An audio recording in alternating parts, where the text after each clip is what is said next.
Hoy voy a empezar por ella. Yasmin es maestro, es una médico que nació en Medina del Campo, o sea que es castellano. Es técnica superior de salud pública y desde hace ya muchos años pertenece a plataformas contra la privatización de la sanidad como CAS Madrid o como Matusalén. Y bueno, colabora activamente también en medios de información, ¿vale? Y él es José Manuel Rivera Casado, que es un catedrático emérito de geriatría de la Complutense de Madrid. Le conocen muchos geriatras de por aquí y ha sido profesor y compañero de ellos durante años.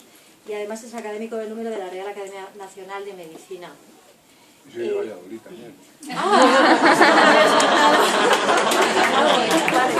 Eso no me lo había contado y yo no lo había investigado, así que bueno, ya no. Bueno, estamos entre castellanos en todo caso. Y bueno, el formato que hemos elegido es hablar de los dos temas principales de la tarde de hoy, son los que nos van a acompañar. Mañana va a haber temas diferentes, nos vamos a centrar quizá más en lo que ocurre en Castilla y León y hemos traído otros ponentes diferentes. Antes de empezar, sí que se me oye, ¿no? Sí. Pues ya me siento. Entonces, antes de empezar a hablar me he permitido la licencia de hacer una pequeña introducción sobre la sanidad pública y la sanidad privada, para situarnos un poco donde estamos.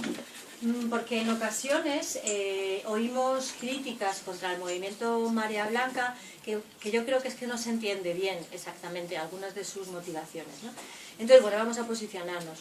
Digamos que en el inicio, la práctica de la medicina, en la historia de las historias, siempre ha sido una iniciativa privada, individual.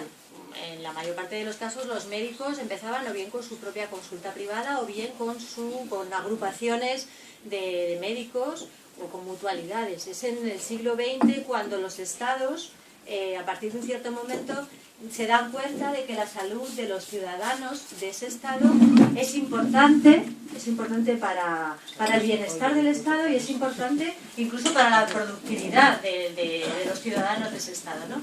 A partir de ese momento, fundamentalmente en el siglo XX y en diferentes momentos en cada país, han surgido diferentes modelos sanitarios que lo que han hecho ha sido crear sistemas nacionales de salud con fondos y de gestión pública. Hay diferentes modelos, surge el alemán, surge el británico, de los últimos quizá, o el que conocemos nosotros, se ha ido fraguando a lo largo de décadas, pero digamos que en España irrumpe en los años 70 cuando se crean los grandes hospitales públicos y cuando paralelamente a eso se crea el sistema de formación de especialistas por la vía MIR. Esos dos eventos son los que hacen que la sanidad pública en España despegue y llegue a la situación a la que hemos ido llegando en los últimos años, ¿no? Así que, en el momento en que estos sistemas públicos se desarrollan en algunos países, pues coexisten ya la sanidad pública y la sanidad privada. Y son perfectamente compatibles y son incluso complementarias. Es decir, que la motivación de Marea Blanca en ningún momento ha sido luchar la sanidad pública contra la privada, ¿no? Lo que es muy obvio es que en algunos casos no son los mismos profesionales los que trabajan en una y los que trabajan en otra, y en otras ocasiones hay profesionales exclusivamente dedicados a una u otra. Hay que tener en cuenta que una empresa sanitaria, sea pública o sea privada, no es una empresa de producción de bienes y el objetivo no es un incremento de capital o un incremento patrimonial en dinero, ¿no? El objetivo es o bien el restablecimiento de la salud que se ha perdido, es decir, intentamos volver a una situación que ha ocurrido por razones ajenas a la propia empresa sanitaria, o bien la promoción de la salud. Entonces eso supondría como una especie de incremento patrimonial en los individuos de ese estado. Siempre sería un beneficio para todo el estado, pero no es específicamente en capital o en dinero. Después, inicialmente, los estados, cuando establecieron estos sistemas de salud, pensaron un poco de forma ilusa que si invertían en salud, la salud la íbamos a mantener fenomenal y que eso redundaría siempre en beneficio para el Estado, para los ciudadanos y para todos. Con los años se vio que la inversión en salud casi puede llegar a ser un pozo sin fondo, depende de muchos factores, pero cuanto más inviertes, casi siempre puedes generar más gasto, ¿no? Y nosotros, como sociedad occidental, cada vez hemos ido demandando más de la sanidad. En un principio estábamos buscando, bueno, pues salir de situaciones graves, superar enfermedades importantes y, bueno, poco a poco, tanto la supervivencia, gracias precisamente a la medicina, como la mejora de la calidad de vida y la expectativa de los individuos ha ido haciendo que le vayamos pidiendo cada vez más cosas a la sanidad. Eso hace que se vaya haciendo muy cara y que pueda ser realmente un pozo sin fondo. Entonces, dentro de la sanidad, la ética profesional de los sanitarios debe de ser la misma. Es decir, el profesional sanitario que trabaja tanto en una empresa pública como en una privada se va a dedicar al paciente con criterios de beneficencia, no maleficencia y respeto a la autonomía de las personas, por citar un poco los valores que más, o los principios éticos que más se oyen en cualquier libro de medicina, ¿no? Sin embargo, el criterio de justicia distributiva clásico, que también complementa estos otros, se aplicaría fundamentalmente al ámbito sanitario público. Es decir, habría un reparto de bienes finitos, porque los bienes no son infinitos, para que llegue con los mismos derechos para todos. En la medicina privada la asistencia estaría ligada en una proporcionalidad al pago. No tiene por qué ser igual para todos. Pagas más por más servicios o más prestaciones y ahí puede haber una competitividad de diferentes empresas que oferten unos productos u otros. Por lo tanto, nos estamos saliendo de un sistema equitativo, ¿no? Y este sistema privado podría ser privado 100% o se podría gestionar a través de pólizas de riesgo que también tienen diferentes precios y que nosotros podemos elegir lo que gastamos y lo que no. Entonces, la gestión en una o en otra son diferentes. Los profesionales hemos dicho que tendrían unos mismos principios éticos en su trabajo, pero la gestión no. Entonces, en la medicina privada tienden a desarrollarse las herramientas empresariales, por ejemplo, contratación laboral, se puede producir una limitación en un gasto por paciente, puede producirse una limitación en la cartera de servicios o carteras de servicios diferentes en función de las cuotas, ¿no? Y también depende mucho la oferta de la complejidad de la organización. En España la medicina privada no ha tenido un gran desarrollo, pero sí que tenemos grandes clínicas privadas que ofertan unos servicios excelentes que atienden patologías de gran complejidad, pero no toda la medicina privada que hay aquí está al mismo nivel. Hay muchas empresas privadas que dan coberturas limitadas, ¿no? Eso hay que tenerlo en cuenta también. En la medicina pública la gestión ha sido tradicionalmente separada de los sanitarios. Sin embargo, en los últimos años, o sea que esto de la gestión con los profesionales no es nuevo, ni es algo que haya surgido por decidir que la van a hacer las empresas privadas, se tiende a involucrar a los profesionales. De momento ha ido entrando a través de la gestión de los planes anuales de gestión, de proponer objetivos de mejora ligados a determinados tipos de incentivos, eso ha ido ocurriendo. Generalmente se han ido consiguiendo en relación con que si el centro en global conseguía esos objetivos de centro, y ahora se tendría a ir haciendo a nivel de profesional. De todas maneras, no se ha conseguido hacer objetivos personalizados y probablemente eso está en relación con efectos tanto en los profesionales como en los ciudadanos. Los profesionales ven la gestión en general como con una sensación un poco frustrante. Por un lado, no tenemos unas herramientas, no nos hemos formado para ser gestores, y entonces el dominio de esas herramientas nos cuesta, aunque vamos entrando por ahí, vamos apareciéndolo, ¿no? Conociéndolo. Pero por otro lado, también vemos que incluso si nos queremos involucrar, las herramientas con las que nos introducen en el sistema no son flexibles, en general no se está reconociendo bien el mérito de forma individualizada y tampoco se está reconduciendo situaciones que se producen en los centros sanitarios que no son deseables, ni siquiera para los propios profesionales que trabajamos allí. Es decir, lo que el ciudadano ve desde fuera y piensa son funcionarios y por lo tanto no pueden rendir y por lo tanto el sistema sale peor por eso y además se pierde el tiempo y no todo el mundo trabaja, bueno, pues probablemente hay un porcentaje de gente que dentro de cualquier trabajo se le puede apretar un poco más, pero la gestión no flexible y no adecuada a las circunstancias es lo que ha estado haciendo que eso persista. En realidad, cambiando esas formas de actuar, podríamos utilizar herramientas dentro del sistema. Bueno, en todo caso, los objetivos como empresas públicas y privadas también son distintos. En la sanidad pública es un servicio básico al ciudadano, en virtud de derechos que ya aparecen en la propia Constitución española. Y de siempre en nuestra sanidad han primado la solidaridad en la gestión y en el origen de sus fondos, que se obtienen de los impuestos indirectos a través del IRPF, del IVA, etc. Es decir, todo lo que los usuarios o ciudadanos españoles dicen, yo pago mi seguridad social, esa parte del salario que se paga va para pensiones y paro, pero no para lo que es la seguridad social sanitaria como tal. Esa se recauda a través de impuestos indirectos.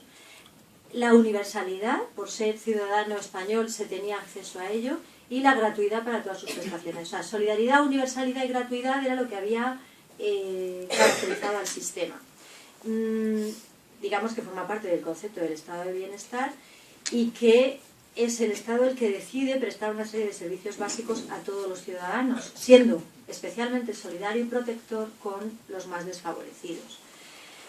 Entonces, la gestión de esta sanidad pública no tiene como objetivo la obtención de un beneficio económico, sino garantizar la eficiencia y la sostenibilidad del sistema. Si queremos ser eficientes, lo que queremos es llegar a más cosas o dar mejores prestaciones o mejor calidad. No desperdiciar el dinero, ni en despilfarrarlo en medicinas que no sirvan para cosas, o en tratamientos que realmente no sirvan, o en profesionales de más. Eso sería mejorar la eficiencia del sistema.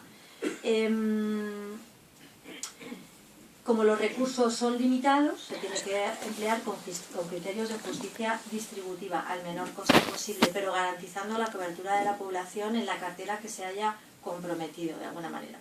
Además, la medicina pública siempre ha tenido una vocación de ir implementando los avances científicos y tecnológicos, y un aspecto muy importante, la formación de los nuevos profesionales del sistema corre a cargo del mismo sistema. Se está invirtiendo también en esos profesionales y también en la formación continuada del staff, ¿no? de los profesionales más o menos fijos que ya llegaron al sistema y que siguen trabajando en él.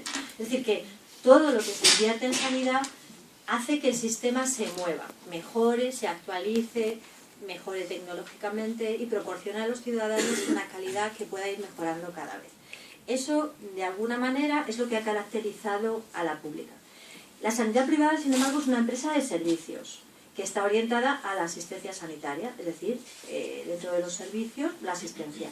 En origen es una oportunidad de negocio, busca un beneficio económico, una rentabilidad. Es lícito porque cualquier empresa privada tiene que vivir de ello, ¿no?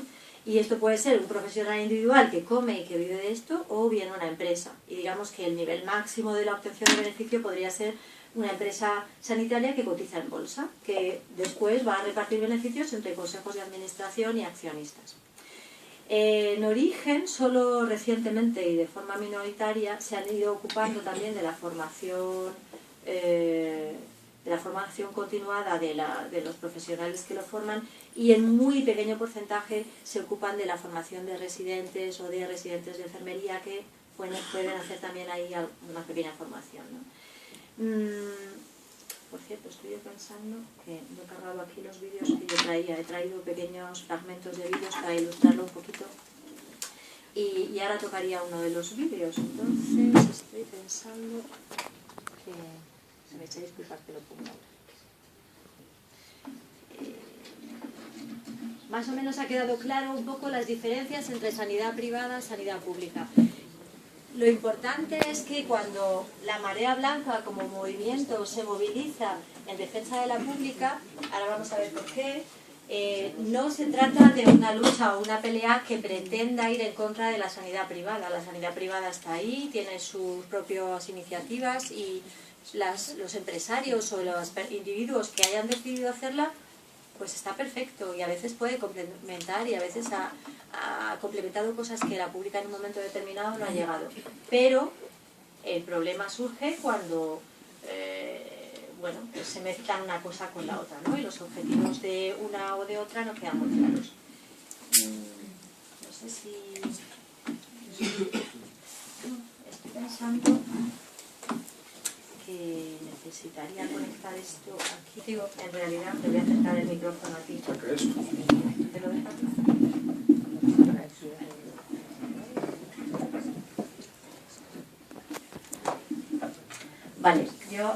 Manuel le quería preguntar, o le quería pedir que nos introdujera un poco resumidamente cuál es el proceso que se ha puesto en marcha en Madrid, que es un poco lo que ha hecho que estallara toda la marea blanca. O sea, la razón de las mareas blancas, aunque lleva mucho tiempo, y Inés nos va a contar también, ha estallado de forma llamativa hace unos meses únicamente. El 31 de octubre surgió una especie de mecha. Él trabaja en Madrid, está en Madrid, ha sido, bueno, ahora ya no, pero ha sido un testigo directo de lo que estaba pasando, y le he pedido que nos trajera un poco la crónica de eso para introducir luego las demás preguntas que queremos hacer, porque el tema de estar aquí no es porque en Madrid haya surgido un problema, sino porque pensamos que el problema no es único en Madrid, ¿no? Sí, bueno, antes de eso, bueno, en primer lugar, muchas gracias por invitarme y estoy encantado de estar aquí hablando de este tema. Tú has sido muy caritativa en tu presentación. O sea, el problema de la pública y la privada no es que no pueda haber privada y que tengan que enfrentarse, sino el problema surge cuando la privada se quiere financiar a expensas de la pública. Ese es el problema. Además, que cada uno monte su clínica de partos o de lo que sea, pues está en su derecho. Pero efectivamente, el problema surge ahí. Entonces, en Madrid se han especializado en las vísperas de puente, es decir, el día 31 de octubre, efectivamente, que era víspera del puente del 1 de octubre, pues hicieron una cosa que la llamaron Plan de Medidas de Garantía de Sostenibilidad del Sistema Sanitario Público de la Comunidad de Madrid, vamos a la revista. Y el día 30 de abril, que era víspera de otro puente, han echado a 700 señores, con nocturnidad y alevosía. O sea, yo no sé si tengo para 10 o para más, pero tú me cortas. El plan de medidas de garantía ese que hicieron el día 31 de octubre, en realidad lo justificaban diciendo que el gobierno central había dado 1.000 millones menos de euros de los que contaban, y entonces tenían que ahorrar. Y para ahorrar proponían una serie de medidas que era una cosa que llamaban externalizar la actividad sanitaria de 6 hospitales, es decir, pasar a la privada a 6 hospitales, transformar un hospital que habían vaciado, el Hospital de la Princesa, que realmente se había vaciado por una mala gestión de la Comunidad de Madrid, que había creado una serie de hospitales innecesarios de la periferia y se habían llevado a los pacientes y lo tenían medio vacío, convertirlo en una especie de hospital geriátrico, privatizar 27 centros de salud, también lo llamaban de otra manera también, jubilar a todo aquel que tuviera más de 65 años y una serie de medidas parecidas. Bueno, la historia después ha salido en todos los periódicos, ha habido mareas blancas, todas las que se quiera, las sigue habiendo, hay una convocada para pasado mañana, ha habido intentos de diálogo. Por cierto, las medidas que tomó la Consejería de Sanidad de la Comunidad de Madrid las tomó por su cuenta y riesgo sin consultar a nadie. Luego, a posteriori, cuando se vieron lo que se les echaba encima, sobre todo en un primer momento, la contestación que hubo al cierre del Hospital de la Princesa, pues aceptaron teóricamente hablar y se crearon una serie de comisiones, grupos de trabajo, a los que no se facilitaba información y a los que no se ha hecho caso en ningún momento. Ha habido declaraciones de las sociedades científicas, del Colegio de Médicos, de los sindicatos de todos los colores, de los responsables de los planes estratégicos. Eso es una cosa que se había hecho en los 2 años anteriores, se habían hecho planes estratégicos por especialidad, habían salido unos documentos bastante extensos en cada uno y estaban bien hechos, pues eso se paró también del todo. Ha habido en la última semana recogida de 900 y pico mil firmas. Todo eso da igual, todo eso yo mando, yo tengo el dinero, yo decido, y vosotros lo que hacéis, pues por ejemplo, esto de las firmas lo calificado el señor consejero, siempre de la gente, de parodia, y ese tipo de calificativos ha sido lo que normalmente han venido utilizando.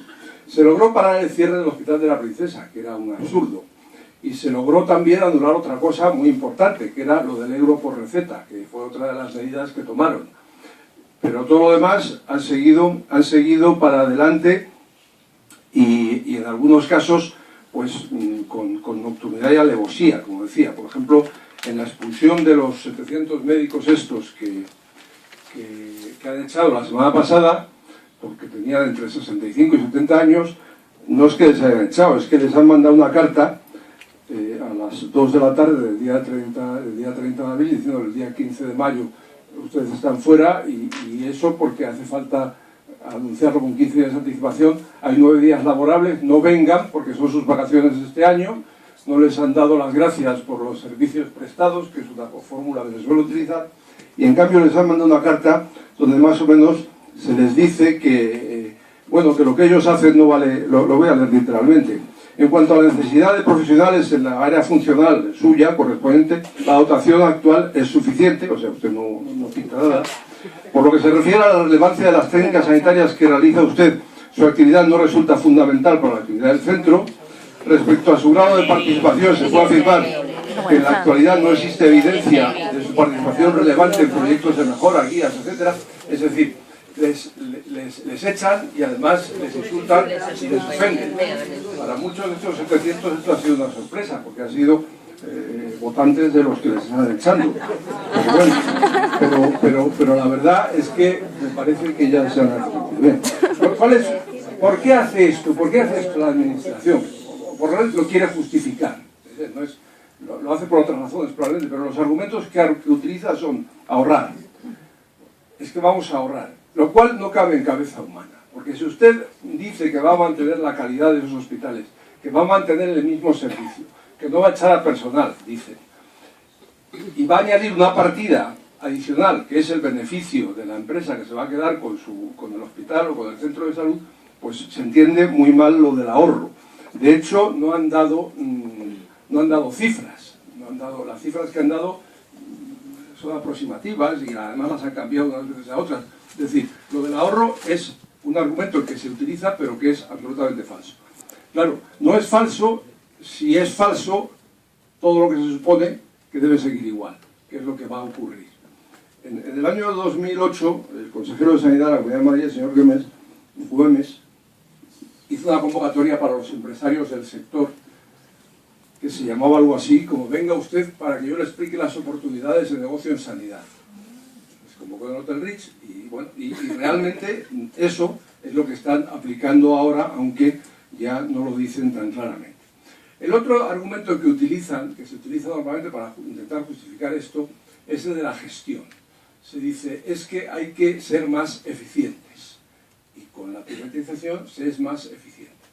Bueno, aquí esto tiene trampa por todos los lados. En primer lugar, los gestores son los mismos, porque cuando se privatiza, al que ponen de gerente es al que estaba antes en el público, o al revés, es decir, el trasvase de personas, es decir, no cabe pensar que los gestores van a estar más preparados, van a ser más listos o van a hacerlo mejor en función de un máster o de alguna cosa, porque van a ser los mismos. Primer punto. Segundo punto. Si usted dice que se va a gestionar mejor en la privada, está reconociendo que hasta ahora está gestionando usted muy mal. Y no debería gestionar mal. Usted tiene armas suficientes para poder gestionar mejor. Lo que pasa es que le da miedo aplicarlas. O no las quiere aplicar, o tiene miedo que se le revelen realmente si sanciona o si toma decisiones. Por ejemplo, es absurdo que en Madrid me parece que hay 11 servicios de cirugía cardíaca, probablemente con 4 es suficiente, pero no se atreven a decir al hospital A, al B o al C, y quien dice ese ejemplo en Madrid pues lo puede extender a otros muchísimos sitios, y quien dice cirugía cardíaca pues puede multiplicar. O es absurdo que para aparatos carísimos estén sin funcionar nada más que de 8 a 3 y a partir de las 3 pues no se rentabilicen, O es absurdo que si un señor descaradamente no cumple su horario o tiene incompatibilidad porque tiene la consulta privada al mismo tiempo que la otra, pues no se le sanciona, no se le ve la mano. Es decir, todo esto ahí no se atreven. Realmente lo que se pretende con esto de la gestión y con esto del ahorro es, en primer lugar, retrasar pagos. Claro, las ofertas de las empresas privadas pueden resultar más atractivas y sobre todo resultan más atractivas porque adelantan dinero, la administración se ahorra en un primer momento. Luego la experiencia nos dice, y hay muchos hospitales en Madrid mismo y fuera de Madrid, pues en otros lugares también, donde se ha externalizado la gestión, que si esos hospitales tienen déficit, la empresa pone la mano y al final la administración paga. Es decir, yo pago 400, no paga usted 400, paga 400 ahora. pero luego va a pedir 200 más porque no ha podido cumplir, y si no me los dan, utiliza como rehén a la población que tiene asignada ese hospital. O sea que realmente lo del ahorro y lo de la gestión es bastante mentira. Hablan también, dice, de corresponsabilizar a los trabajadores, como un argumento. Pues oiga usted, ¿por qué no les ha corresponsabilizado antes? Y además no les escucha. Si decide usted y no habla con nadie, no habla ni con los suyos, ni con los interlocutores lógicos, que serían, pues, qué sé yo, los sindicatos, o el colegio de médicos, o los representantes de los profesionales en cada uno de los hospitales. Bueno, ya os he contado lo del despido. Bueno, las consecuencias prácticas de todo esto, ¿qué van a ser? Bueno, pues van a echar a muchísima gente. O sea, el señor Gómez dice, no, en un primer momento no se va a echar a nadie. Claro. Y si una empresa echa gente contratada, se rompe el contrato. ¿Qué quiere decir eso de un primer momento? Y a los 6 meses sí que puede echar. En este momento hay muchísimos eventuales interinos, pueden ser el 40% de los hospitales, que a lo mejor no les echan el mismo día que se firma el contrato, pero cuando llega la hora de la renovación les van a mandar a la calle, porque además les están mandando ya. Y en los sitios en los que ha entrado el truco de la gestión y el truco del ahorro es trabajar lo mismo con menos personal, básicamente. Es la única manera donde se entiende que puede medio equilibrarse el ahorro. O sea, la primera consecuencia es que va a haber más paro, ya lo hay. De hecho, esta misma semana en una revista salían encuestas con diferentes representantes sindicales de todos los colores, como decía antes, donde se les hacía esta pregunta y evaluaban entre 4.000 y 40.000 ya los señores que están en el paro como consecuencia de la crisis, entre comillas, y las previsiones son que eso va a ir a más. Estos 700 que han hecho en Madrid no les van a sustituir. Han hecho ahora una convocatoria que la han sacado corriendo ante las protestas de 31 o 32 jefes de sección y jefes clínicos, que serán a los únicos a los que a lo mejor sustituyen. Puede que algún otro también sustituya, pero desde luego no van a convocar 700 puestos de trabajo, ni 700 ni 200, vamos. Eso es absolutamente seguro. Huida a otros países, pues ya está pasando. Esas son consecuencias claras. Sueldos congelados y para abajo, también está pasando. Y las empresas externalizadas cobran bastante, los profesionales que han seguido allí les van reduciendo el sueldo de muchas maneras que se puede hacer esto, ¿no? La congelación de la carrera profesional, esa es otra cosa que parece bastante evidente. De la carrera docente, no se convocan plazas, eso ya no depende de la Consejería de Sanidad, pero es otro hecho que está teniendo lugar también. Lo de los MIR y todo eso les importa un pito. Es decir, bueno, en la medida en que pago menos a un MIR que a un jefe, pues que haya un MIR. Pero si me aprietan, pues los MIR, la formación del residente y la formación en general de cualquier profesional, y estoy hablando de médicos, pero se podría hacer extensible a otras profesiones sanitarias o no sanitarias que trabajan en el hospital, les importa bastante poco. Las posibilidades de investigación están absolutamente cercenadas. Un hospital tradicionalmente muy rico en investigación, como era la Fundación Jiménez Díaz, desde el mismo momento en que entró la empresa que está allí, pues eso, tercera fila. O sea, es más, usted no pierda el tiempo de esas cosas. Usted lo que tiene que hacer es ver 10 enfermos en vez de 8 y pasar la cuenta detrás, ¿no? Otra consecuencia es la sobrecarga de los servicios de urgencia. Claro, tú limitas otras vías de acceso, los servicios de urgencia están progresivamente más sobrecargados. De cara a los pacientes va a haber una discriminación clarísima de cara al ciudadano. El que tenga más recursos o tenga un seguro privado, si tú ahora mismo vas a uno de estos hospitales, podría valer la Fundación Jiménez Díaz, lo primero que te piden es una garantía de quién va a pagar. Yo soy del Colegio de Abogados, séme que está usted al día de sus cuotas. Eso lo piden de oficio, en urgencia, vamos.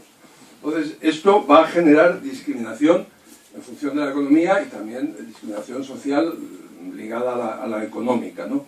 Cuando ponen como ejemplo los Estados Unidos, pues te ponen los pelos de punta, porque la sanidad de Estados Unidos es muy buena para el que tiene muchísimo dinero, para el que no tiene dinero es malísima, y es carísima además, o sea, y es un poco el referente que te ponen por delante, ¿no?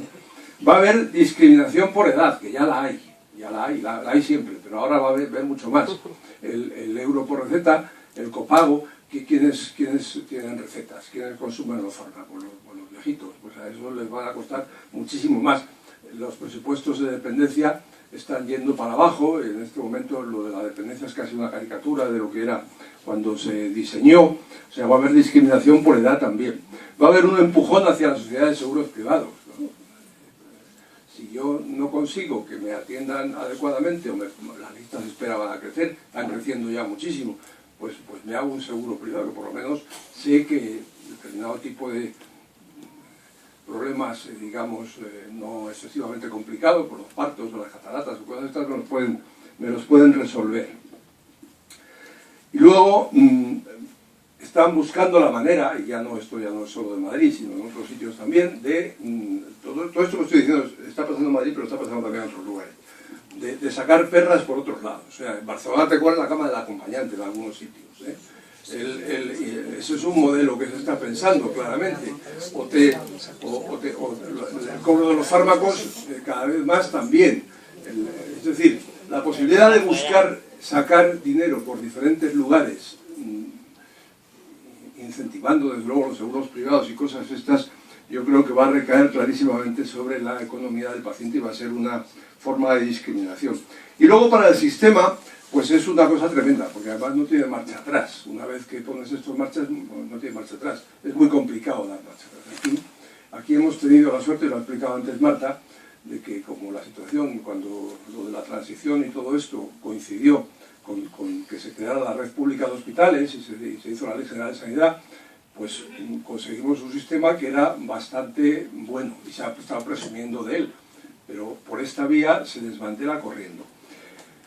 Bien, en Madrid, por ejemplo, buena parte de esa necesidad de dinero que hace falta, bueno, viene de que a la señora presidenta de la comunidad anterior a la actual se le ocurrió la brillante idea, para ganar las elecciones con más votos, de fabricar 8 o 10 hospitales en los pueblos grandes de la provincia donde no había hospital. Con lo cual, y además, como no los podía pagar, pues ya esos nacieron hipotecados a las empresas gestoras a los que se les concedieron. Efectivamente ganó alcaldías y ganó votos. Lo que perdió fue organización y se hipotecó sine die. La cuestión es tan absurda que alguno de esos hospitales, por ejemplo el de Villalba, no se ha podido llegar a abrir. Está acabado y no lo han abierto porque no tiene dinero para pagarlo. En cambio están pagando a la empresa Capio, que es la que lo lleva, 1 millón de euros al mes de mantenimiento. Es decir, la raíz de muchas de estas cosas viene por ahí, y eso sale del erario público, eso no sale de las empresas privadas. Se justifican, ¿eh? Y yo voy a comentar aquí algunas de las justificaciones que salen en los periódicos y que oyes a la gente, a la poca gente, digamos, que todavía les defiende. Dice, o a los periódicos, porque tú compras La Razón o La Gaceta y lees ahí y dice, no, es que la idea y el proyecto es muy bueno, pero no lo vendemos bien, lo han vendido muy mal. Claro, eso uno lo escucha y somos tontos, lo que pasa. Es decir, no lo han vendido muy mal, lo han vendido, es que no tiene venta. Y además, si lo hubieran vendido muy mal, han pasado 8 meses, ha ido tiempo de sobra para que lo vendieran un poquito mejor, ¿no? Lo de la eficiencia, que es el otro argumento, pues ya lo he comentado. El mito de que la gestión privada es mejor que la gestión pública es mentira. O sea, vamos a ver, a veces será mejor y otras veces no será mejor. No hay ningún dato objetivo que demuestre que eso es así. Dice, hemos vivido por encima de nuestras posibilidades. Eso se aplica a casi todo. Claro, yo ayer oía por la radio que llevaban a la cárcel a este señor, al que ya ha salido. Ya ha salido, bueno. Y decía, no, pero uno de los que hablaba por la radio decía, no, es que vivimos por encima de nuestras posibilidades. Y el otro decía, no, el señor Blesa ha vivido por encima de sus posibilidades. Y gente como el señor Blesa, otros muchos no hemos vivido por encima de nuestras posibilidades. O sea, eso es brindis al sol decir esto, ¿no? Necesitamos ahorrar inmediatamente para sostener el sistema, más bien para transformarlo y para privatizarlo y para perder una de las pocas buenas cosas que tiene realmente este país. Dicen que el ciudadano no va a notar la diferencia, eso lo dicen mucho. ¿Por qué? Pues porque va a seguir yendo a los sitios, le van a tratar igual, le van a hacer recetas. Bueno, eso es también una asunción como cierta de algo que no está demostrado en la realidad y que evidentemente más bien parece lo contrario. En los sitios en los que esto se está aplicando, pues esto no es así. Y otro argumento que dan es que todo esto son ataques políticos contra el partido en el poder. Bueno, por eso lo voy a comentar. Bien. Sí, tengo aquí más cosas. Venga. No, ya acabo. Luego seguimos. Bueno, luego seguimos porque te voy a hacer más preguntas. Bueno, una de las cosas...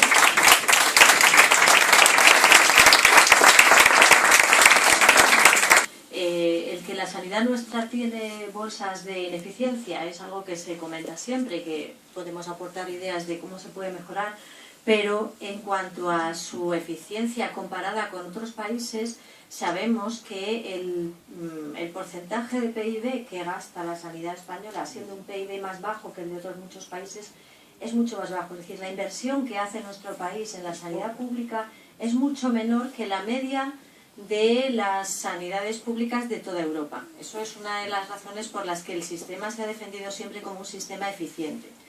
Y en momentos en los que el PIB ha bajado más, se ha seguido manteniendo ese porcentaje bajo, con unos resultados en salud y en calidad asistencial, investigación y formación que están, si no iguales, por encima de algunos de los países de nuestro entorno. Entonces, en cuanto a mejorar la eficiencia, deberían de demostrar que realmente la empresa privada puede mejorar esa eficiencia. Y nos estamos comparando con países que tienen sanidad pública, sanidad mixta y sanidad privada. Por ejemplo, con relación a la inversión del PIB en Estados Unidos, pues creo que es como 10 veces más el gasto que se invierte en sanidad para unos resultados muy heterogéneos, con unas deficiencias sanitarias en algunos estados muy notables. Yo quería preguntarle a Inés ahora que nos contara un poco el contexto global, pero voy a poner unos minutos...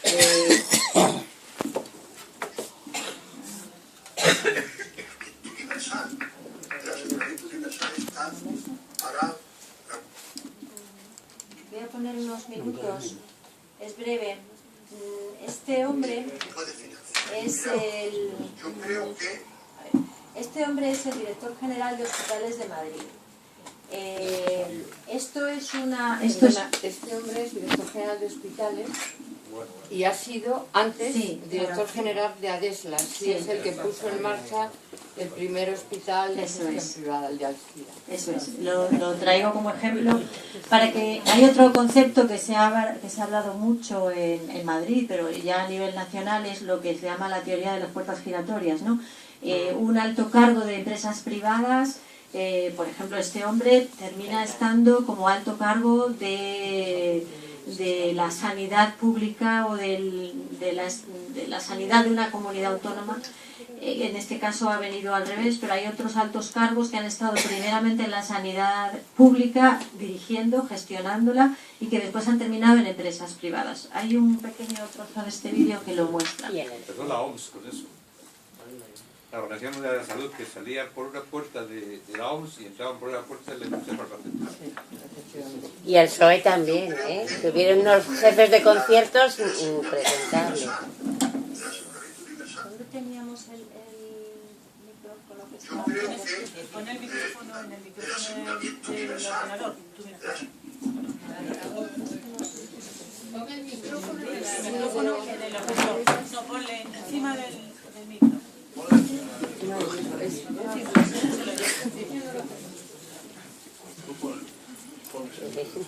Y ya está. Yo creo que el aseguramiento universal, está para la hemodiálisis, está para 500 personas en Madrid, hemofílicos, consumen 40 millones de euros al año.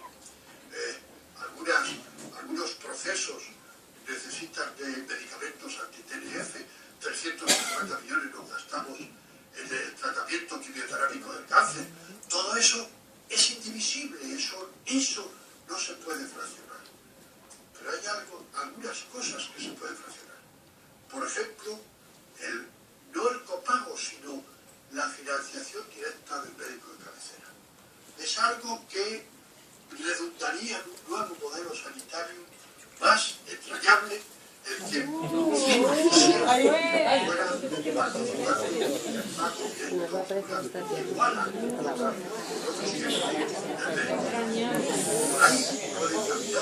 la consulta de un médico, no la consulta, el pago total de la consulta de un médico con precio regulado, los 30, los 40, los 50 euros de una consulta, eso generaría otra relación entre el médico y el paciente. Es un universo normal, pero hay que ser un universo normal y que se lo hace también.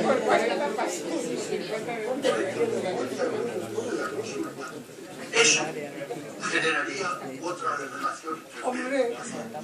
Y eso no es culpable, es financiar aquello que cabe en la de cualquier persona. Yo creo que hay que generar entornos empresariales de inversión. Y este es un entorno, un modelo que ha creado entornos empresariales de inversión. Aquí ha venido inversión privada, ha ido a otros tantos puntos, 6 o 8 puntos de la Comunidad Valenciana, y en Madrid pues tenemos 3 hospitales, uno ya felizmente funcionando, que es el hospital de Torrejón, que ha recaído en Rivera Salud, y que un mes y medio, un éxito rotundo. Yo diría que empezó a funcionar ya con la demanda de que un mes y medio antes empezaron a dar las consultas, por lo tanto, con un éxito absolutamente fabuloso. Un hospital magnífico, que está completamente dotado y que será de los punteros de la Comunidad Valenciana. Estos son entornos de encuentros empresariales, de llamar a la inversión.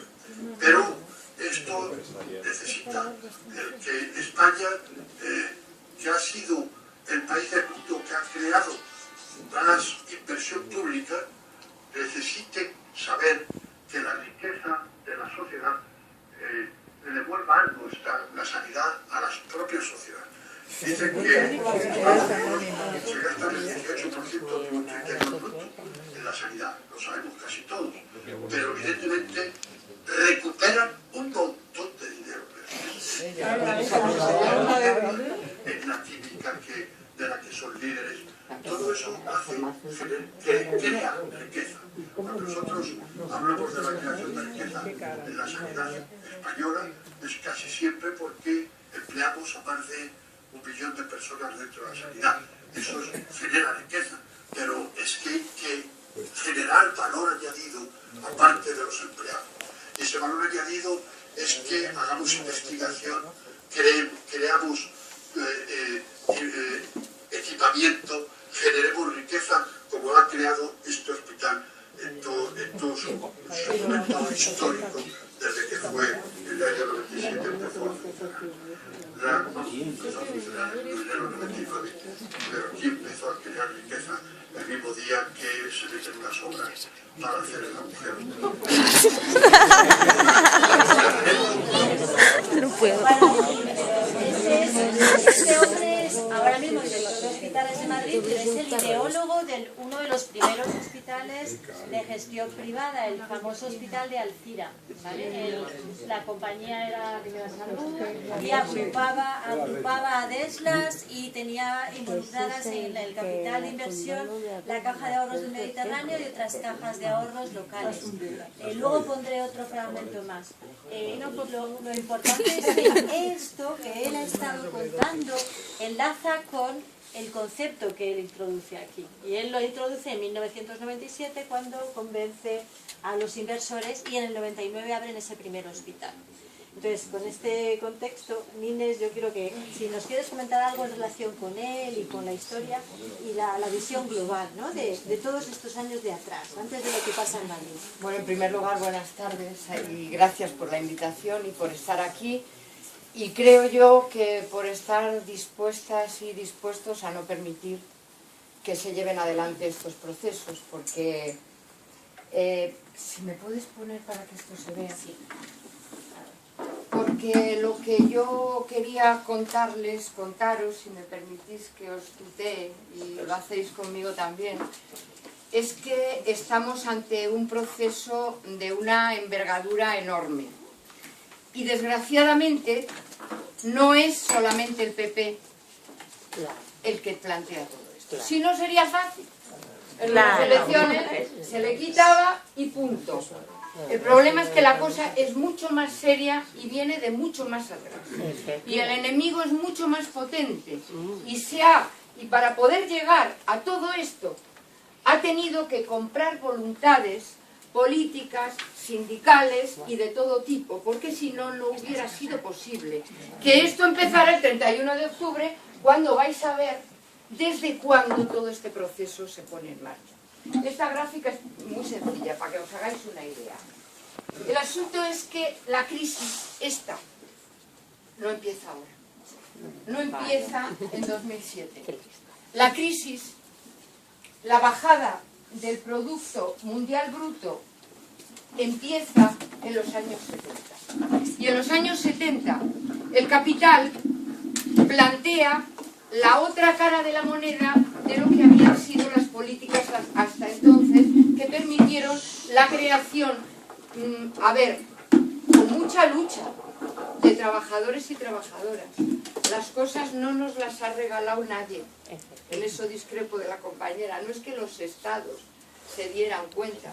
Hubo mucha lucha de mucha gente para crear los grandes hospitales, para que los trabajadores y trabajadoras tuviéramos derecho a algo más de que nos explotaran todos los meses, y que cuando estuviéramos malos y cuando éramos viejos y cuando dábamos salud tuviéramos derecho a la protección social. Pero a lo que voy es que las empresas, el capital a nivel mundial, configura las políticas neoliberales. Políticas neoliberales que se plantean fundamentalmente la desfiscalización de las rentas del capital, es decir, que el capital, la gran banca, las grandes empresas paguen cada vez menos impuestos directos, que aumenten la proporción que pagamos los trabajadores, que somos prácticamente los únicos que pagamos impuestos, porque los que pagan las empresas, los pocos que pagan, lo repercuten en el costo del producto que luego compramos nosotros. Pero bueno, la disminución de ingresos del Estado, la liquidación de derechos laborales y sociales, es decir, toda la desregulación y todo el empleo temporal y empleo precario que se ha venido creando desde entonces.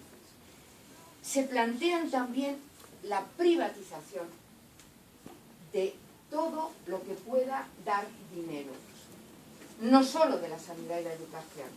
Empiezan por las empresas públicas que estaban en manos de los estados.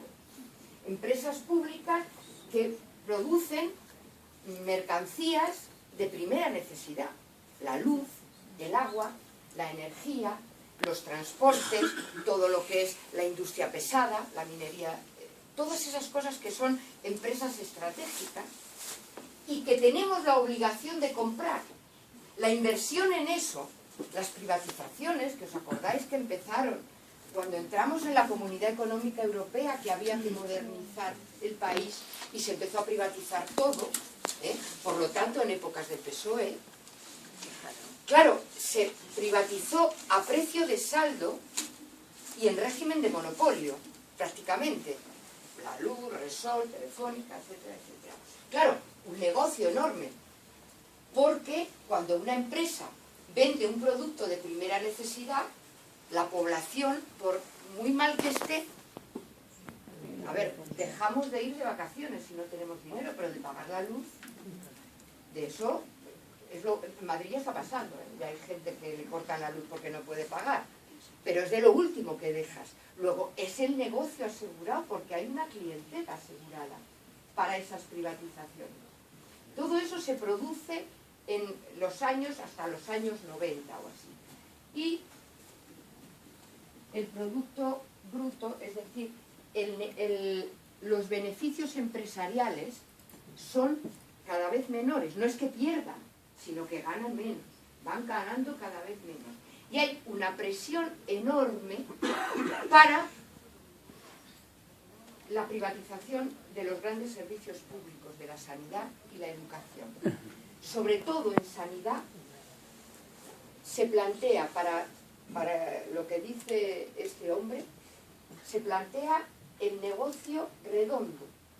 La gestión privada en la sanidad supone, ahora os contaré el mecanismo, pero supone financiación pública, clientela asegurada y beneficio privado. Es decir, no hay riesgo ni ventura de eso que dicen que legitima el capitalismo, ¿no? El riesgo y ventura, que puedes hacerte muy rico o puedes arruinarte. Aquí no hay manera de arruinarse. Entonces, es cuando me estoy saltando otras cosas como las del informe Abril Martorell, que si alguien lo quiere, porque esto viene de muy atrás. En los años 90, también gobernando el PSOE con mayoría absoluta, por eso lo digo porque tengamos en cuenta que ojalá fuera el Mariano Rajoy solamente, o este. Las cosas vienen de muy atrás. Se empiezan a privatizar, yo no sé en Segovia, pero en muchos lugares del Estado se empieza a privatizar a trocitos. La lavandería, las cocinas, los servicios de limpieza, la gestión de historias clínicas. Como decía el compañero, se tenían. La alta tecnología en radiología, por ejemplo, estaba cerrada a partir de las 3 de la tarde, pero no por mala gestión, porque se había abierto un escáner o una tomografía en la que muchos eran familia, cuando no, los mismos gestores, y claro, había que rentabilizar la inversión privada y se tenían el escáner y la mamografía y todo eso cerrado hasta las 3 de la tarde y se concertaba con la empresa privada la realización de todos los escáneres que hacía mucho tiempo que estaban en lista de espera. Claro, decían, no, son cosas poco importantes. Los servicios de limpieza en un hospital son absolutamente claves. Privatizar los servicios de limpieza quiere decir dar la gestión de los servicios de limpieza. Allí en Madrid la mayoría están en manos de Ferrovial, de Fomento de Construcciones y Contratas, de estas empresas, que lo primero que hacen es despedir a la mitad de la plantilla, hacer contratos temporales, adiós la formación, porque están rotando continuamente, y claro, para saber limpiar, eso es una ignorancia clasista, porque se desprecia a quien tiene el digno trabajo de limpiar a un hospital, para el cual hace falta saber. Es una sabiduría diferente del que está operando. Pero si la sabiduría de quien limpia un quirófano no se aplica convenientemente, el que está operando en un quirófano está matando al paciente por una infección hospitalaria. Y en este momento en el Estado español, la primera causa de muerte hospitalaria son las infecciones hospitalarias. Es decir, la gente muere por algo que no llevaba. ¿Sabéis? Por microbios, por microorganismos que son resistentes a los antibióticos y que son muy difíciles de tratar. Bueno, se encarga un informe para darnos cuenta, lo digo brevemente, para darnos cuenta de cómo venía la cosa, un informe para proponer las mejoras y la modernización del sistema sanitario se le encarga a un banquero, no como el compañero, que seguramente que sabe muchísimo por su larga experiencia, no, a un banquero, al señor Fernando Abril Martorell, que creo que fue gobernador de Segovia con Franco, aquí le conocéis. En el momento en que se le encarga era vicepresidente del Banco Central Hispano y dueño de una empresa de cementos. Y claro, este señor lo que hace es un programa para la privatización de la sanidad. Propone que para las listas de espera, lo que propone un banquero, en las joyerías no hay cola para comprar diamantes. Pues si la gente paga por la sanidad, pues dejará de haber cola. Ese era el criterio fundamental, junto con algo más complejo, que es ponerle precio al producto, porque tú no puedes privatizar algo si no tienes delimitado lo que vendes y le dices cuánto vale. Entonces se calculó el coste, que las compañeras seguro que lo conocen bien, el coste por proceso en la sanidad. Y ahí, a quienes, y yo lo conozco bien porque la gente de salud pública estuvimos muy involucrados, se nos dio un gato por liebre enorme que algunos y algunas nos desgañitamos en señalar. Fijaros, es un término complejo, se gastaron miles de millones en la contabilidad analítica, en la epidemiología del riesgo. Pero claro, cuando decía la compañera antes, ¿para qué gasta una sociedad como la nuestra 70.000 millones de euros al año? El 7% de la riqueza nacional en sanidad. ¿Para qué? La respuesta sería, pues para disminuir la enfermedad, para alargar la vida, para mejorar la salud. Ese es el producto del sistema sanitario. Que la gente muera más tarde, que esté más sana, que cuando está enferma se lo detecten cuanto antes, serían los resultados. Claro, eso no es medible en dinero, eso no se le puede poner precio. A lo que se le pone precio es a la actividad.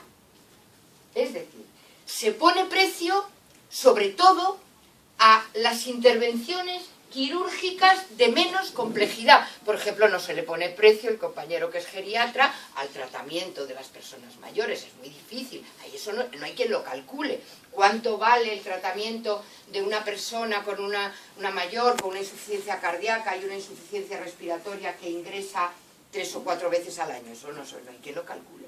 Pero es que eso no importa, porque eso no es rentable. Lo que se calcula es las intervenciones de amígdalas, de vegetaciones, de vesículas biliares, de prótesis, de válvulas, es decir, de procesos bien delimitados que requieren una baja complejidad. ¿Dónde está el truco? Hay una tesis doctoral de una médica en Barcelona que se llama Elizabeth Janet, por si alguien quiere consultarla, que ella la hace en los años 90, es una mujer que tenía las ideas bien claras. Y analizó en 2 áreas sanitarias semejantes por la estructura de edad de la población, por el nivel cultural, el nivel económico, 2 poblaciones comparables, una dependiente de un hospital con ánimo de lucro y otra de un hospital sin ánimo de lucro. Y comprobó que estas intervenciones quirúrgicas que en salud pública, es decir, que vienen así en los libros, que se llaman de dudosa indicación, eran entre 3 y 4 veces más frecuentes en los hospitales con ánimo de lucro. Ella fue más y fue a ver la anatomía patológica, es decir, el estado de la pieza extraída, a ver cómo estaba el apéndice o a ver cómo estaba la vesícula biliar que le habían quitado a la gente. Y comprobó que en la inmensa mayoría de los casos la pieza extraída era completamente sana. Es decir, se indicaban hasta 3 y 4 veces más intervenciones quirúrgicas de dudosa indicación. Esto, que a lo mejor no lo habíais oído nunca, se parece mucho a algo que sí que sale con cierta frecuencia en los medios de comunicación generales. Y es, en la privada se hacen hasta 3 y 4 veces más cesáreas que en la sanidad pública. ¿Por qué? ¿Porque los partos que van a la privada son más complicados? No, justo al revés. Justo al revés. Si no, se hacen más porque se paga más por una cesárea que por un parto. Y cosas que se resuelven por vía natural en la sanidad pública son cesáreas en la sanidad privada. Entonces, claro, esto, preparado ya con precio, tanto vale una cesárea, tanto vale poner una prótesis, todo eso está listo para la privatización. Pero faltaba la llave maestra. Y la llave maestra era una ley que debía permitir la entrada de la empresa privada en la gestión. Una ley, la ley 15 del año 97, que se propuso gobernando el PP ya con minoría. Es decir, que el PP solo no podía aprobarla. Es una ley que tiene un artículo único. Es fácil. Dice, todo centro de salud, por eso no creáis que nos pasan solo en Madrid, todo centro de salud, todo centro sociosanitario y todo hospital podrá ser gestionado a través de cualquiera de las fórmulas jurídicas existentes en derecho. ¿Eso qué quiere decir? Que a través de cualquier tipo de contrato que existe en el derecho mercantil, a través de cualquiera de las fórmulas jurídicas por las cuales